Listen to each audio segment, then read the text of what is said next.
여러분, 무기란 게 뭡니까? 최첨단 과학 기술을 접목시켜서 대단한 발명품을 만들어낸 것처럼 떠들기도 하지만은 결국 따지고 보면 사람을 죽이기 위해서 고안된 장비에 불과합니다. 이렇게 본다면 지금 세계는 어느 나라 할 것 없이 사람을 죽이려는 일에 자신들이 땀 흘려 거둔 이익의 상당 부분을 쏟아붓고 있다 해도 과언이 아닐 것입니다. 이처럼 사람들은 눈으로 확인 가능한 전쟁, 곧 우리의 이 육신을 지키거나 아니면 죽이는 이런 전쟁을 위해서는 투자를 아끼지 않습니다. 반면에 보이지 않는 전쟁, 곧 영적인 전쟁에 대해서는 별로 관심을 두지 않습니다. 사실 영적인 전쟁은 우리의 영과 육을 다 위협한다는 점에서 훨씬 더 무섭고 심각함에도 불구하고 우리의 관심사에서 밀려나 있다는 것입니다. 더구나 정말 심각한 것은 영적 전쟁을 위해 모집된 우리 그리스도인들조차도 이 영적인 전쟁에 별로 관심이 없고 무사한 일에 빠져 있다는 사실입니다. 이런 까닭에 주님께서는 오늘 본문을 통해서 악한 마귀와 보이지 않는 전쟁을 벌여야 하는 우리 그리스도인들은 마땅히 정의 병사가 되어야 함을 일깨워 주십니다. 그리고 그 비결까지 자세하게 가르쳐 주십니다. 이제 이 주님의 가르침에 귀를 기울여 봅시다.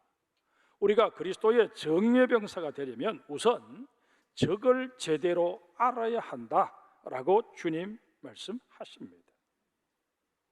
우리가 영적인 안일에 빠져 느슨하게 신앙생활을 하다가 보면 타성에 적게 되는 것 그야말로 시간 문제입니다.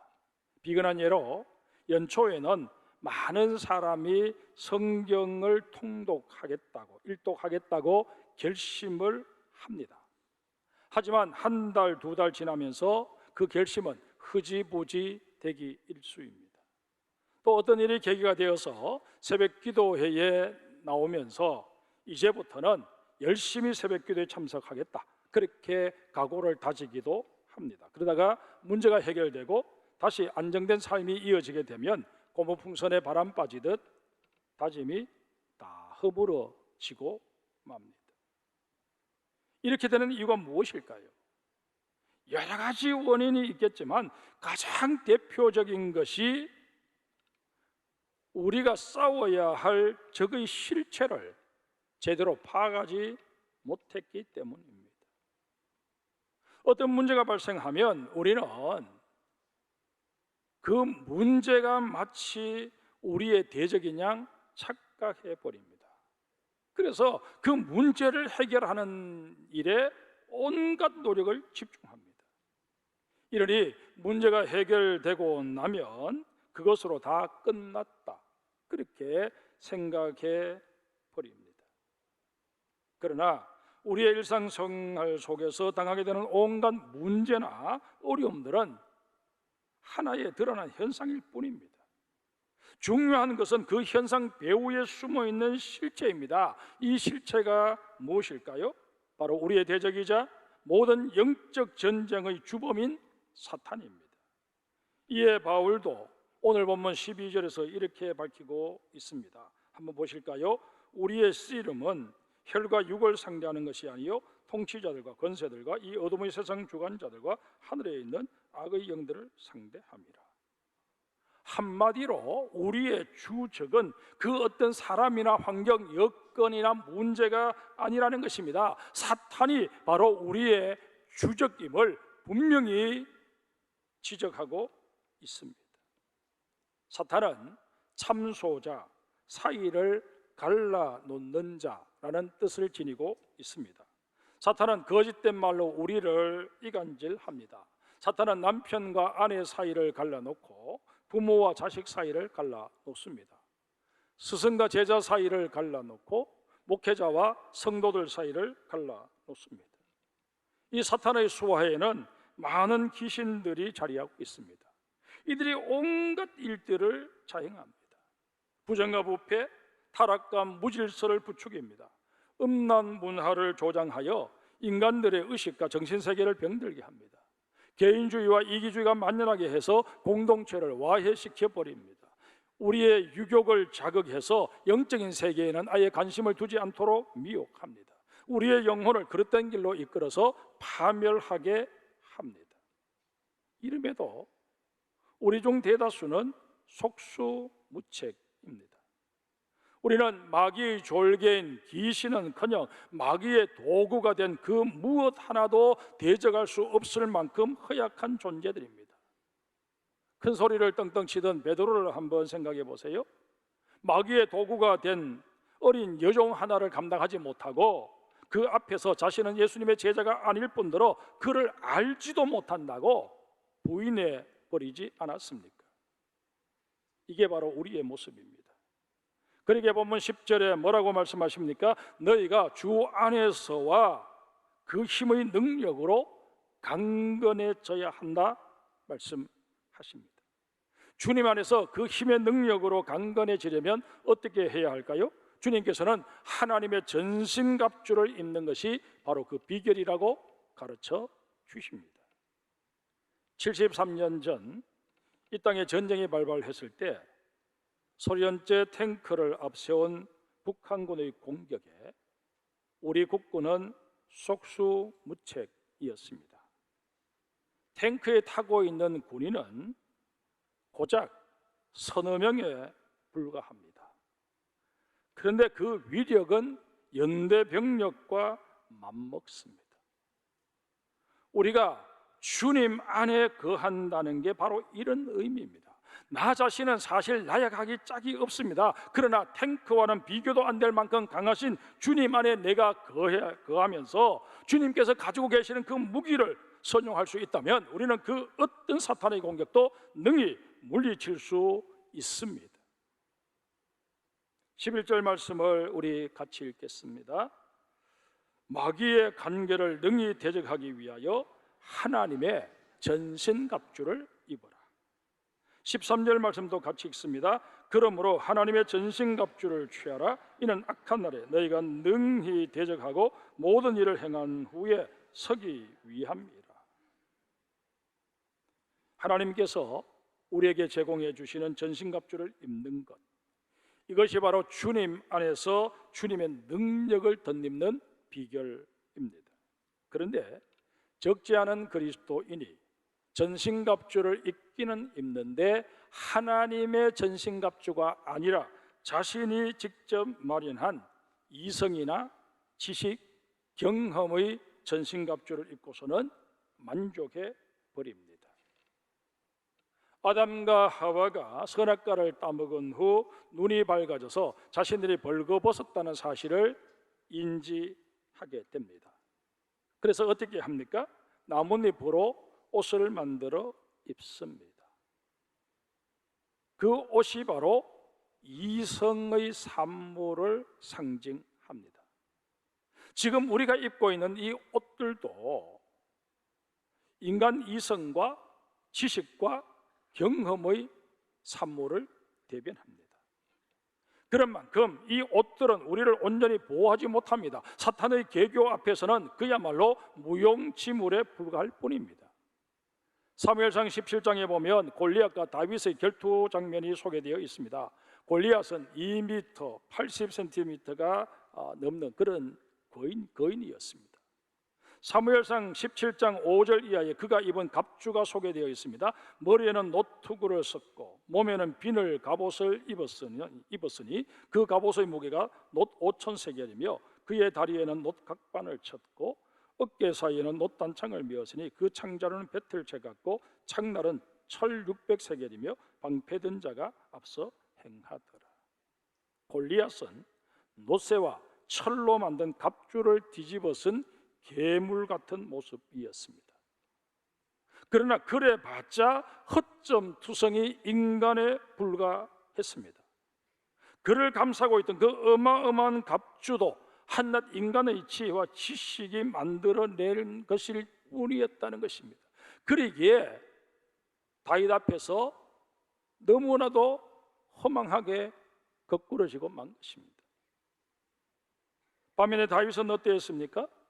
사울 왕이 자신의 갑옷을 입혀 주었지만 불편하다고 벗어 던져버립니다. 인간의 지혜나 경험으로 만든 옷은 하나님께서 명하신 영적 싸움을 벌이는 데 있어서 거추장스러울 뿐임을 보여준 것입니다. 다윗은 골리앗을 향해 나가며 이렇게 외칩니다. 너는 칼과 창과 단창으로 내게 나오거니와 나는 만군의 여호와의 이름 곧 내가 모욕하는 이스라엘 군대의 하나님의 이름으로 내게 나아가노라. 무슨 말입니까? 나는 하나님께서 입혀주시는 전신갑주를 입었다. 나는 하나님의 전신갑주를 입은 만큼 더 이상 겁날 게 없다 라고 선언한 것입니다. 사랑하는 성도 여러분, 우리에게도 이런 믿음의 선언이 필요합니다. 그렇다면 사도 바울을 통해 설명해 주시는 하나님의 전신갑주가 뭔지 이제 한번 구체적으로 살펴봅시다. 주님께서는 사도 바울을 통해 제일 먼저 진리의 허리띠를 매라고 말씀하십니다.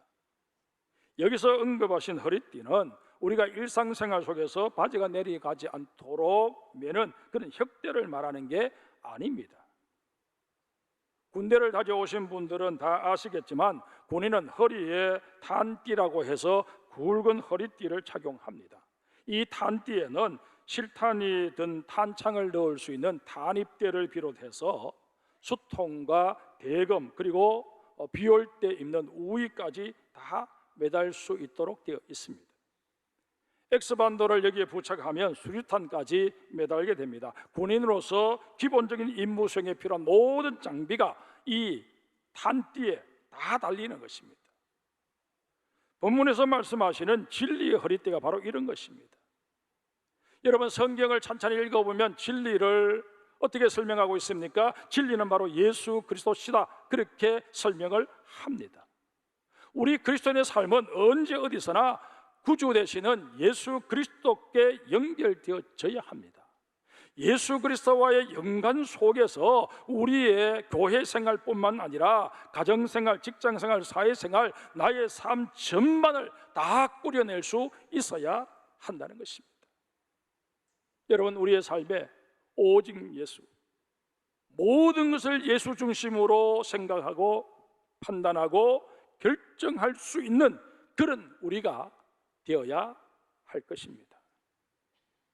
다음으로 의의 호심경을 말씀하십니다. 호심경은 이름 그대로 심장을 보호하기 위해 착용하는 장비입니다. 요즘 개념으로 말하면 방탄조끼 같은 것입니다. 우리는 의의 방탄조끼를 입어야 합니다. 그런데 이 의가 우리가 행하는 몇 가지 선행 정도로 착각해서는 아니 됩니다. 이 의는 예수 그리스도께서 제공하여 주시는 보혈의 의입니다. 다시 말해서 덧입혀진 의, 의롭다고 칭해진 의를 지칭한다는 것입니다. 우리는 믿음을 가지고 주님의 십자가 아래 엎드릴 수 있어야 합니다. 그리고 그 십자가에서 흘러내리는 보혈로 씻음을 받아야 합니다. 주님의 보혈이 우리의 마음을 감싸 주실 때 우리는 온갖 부도덕과 죄악으로부터 자유로워질 수 있습니다. 악한 마귀에게 더는 공격의 빌미를 주지 않게 된다는 것입니다.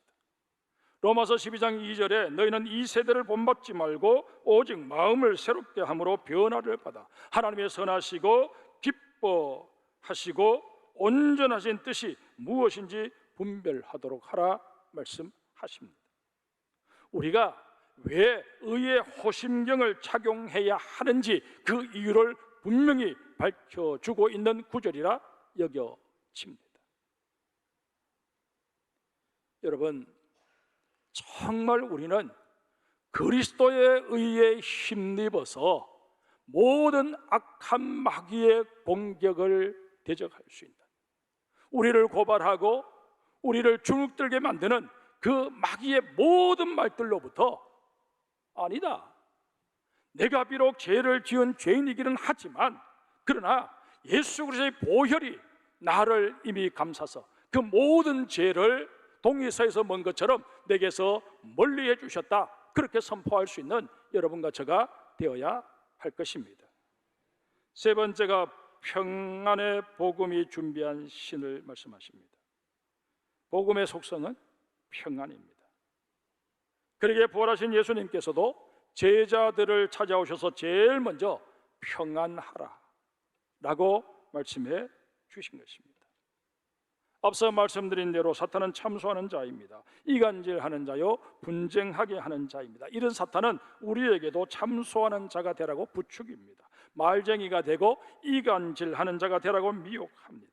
우리는 이런 사탄의 미혹을 단호히 물리치고 피스메이커, 평화의 사도가 되어야 합니다.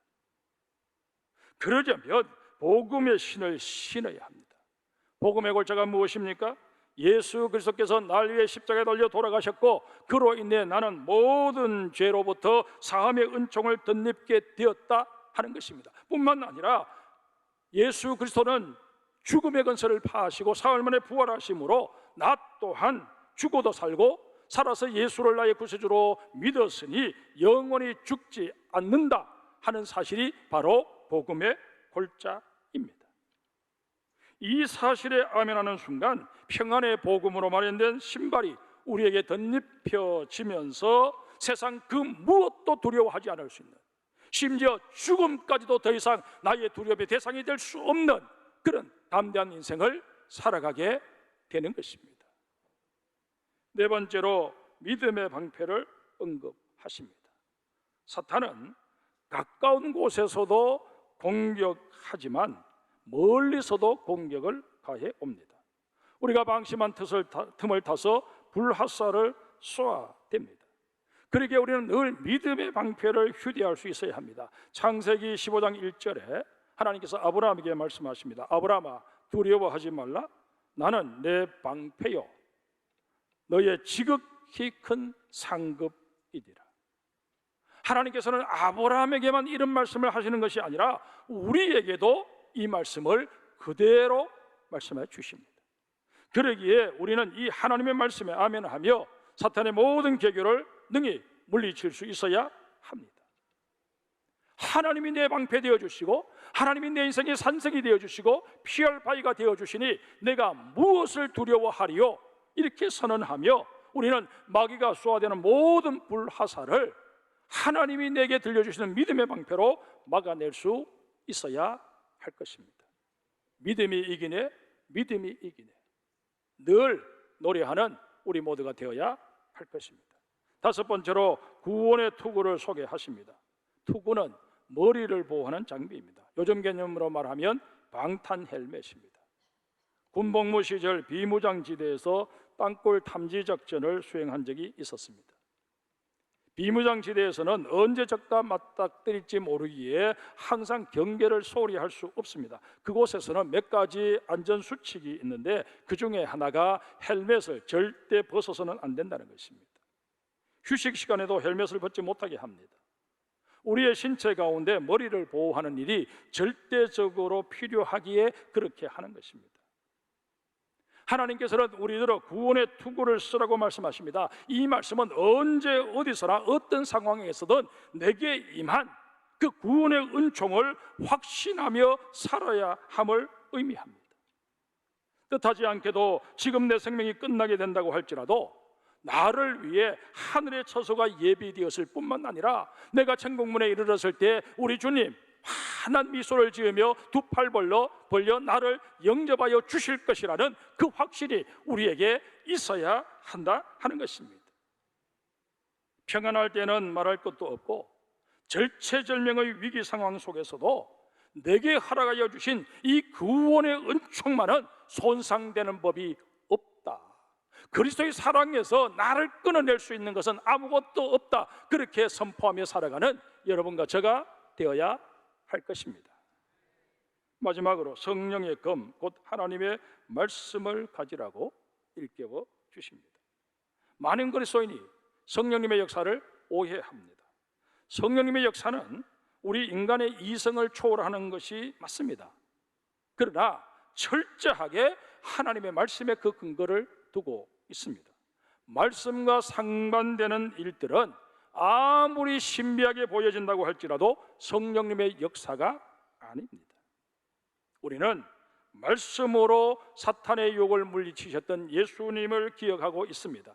그런데 예수님께서 사탄의 유혹을 말씀으로 물리치신 그때 예수님께서 먼저 하셨던 일이 무엇이었습니까? 40일간 금식하시며 기도하신 일입니다. 우리는 기도를 통해 말씀의 능력을 덧입을 수 있어야 합니다. 기도 없이 말씀만 읽고 암기하는 것은 지식을 축적하는 것에 불과합니다. 분명히 말씀드립니다. 말씀은 지식이 아니라 능력입니다.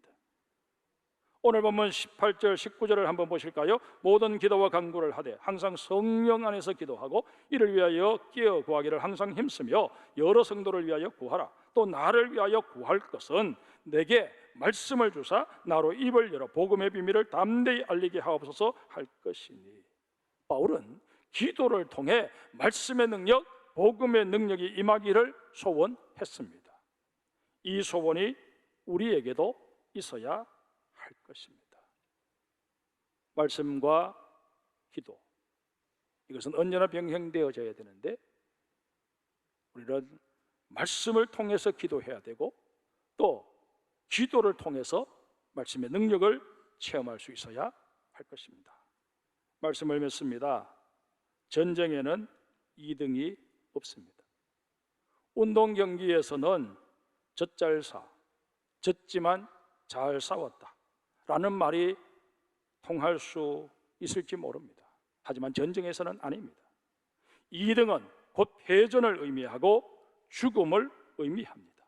보이지 않는 영적인 전쟁에서도 마찬가지입니다. 그러기에 우리는 우리에게 명령되어진 이 영적인 전쟁에서 반드시 승리해야만 합니다.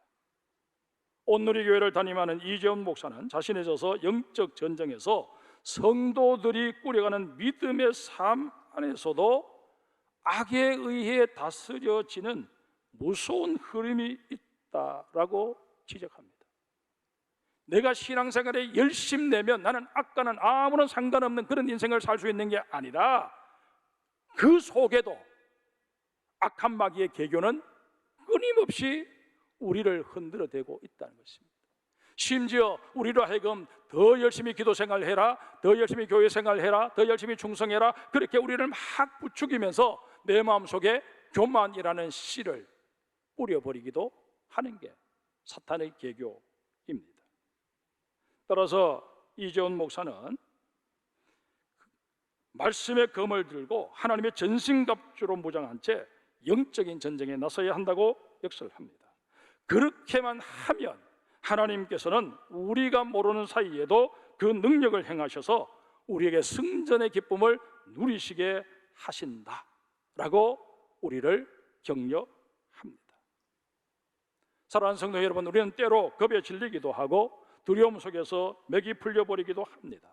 하지만 이런 부족하고 연약한 우리들을 하나님께서 강한 손으로 붙잡으셔서 언제나 하나님이 원하시는 편으로 마침내 이끌어 가신다 하는 사실을 믿어 의심치 마시기를 바랍니다.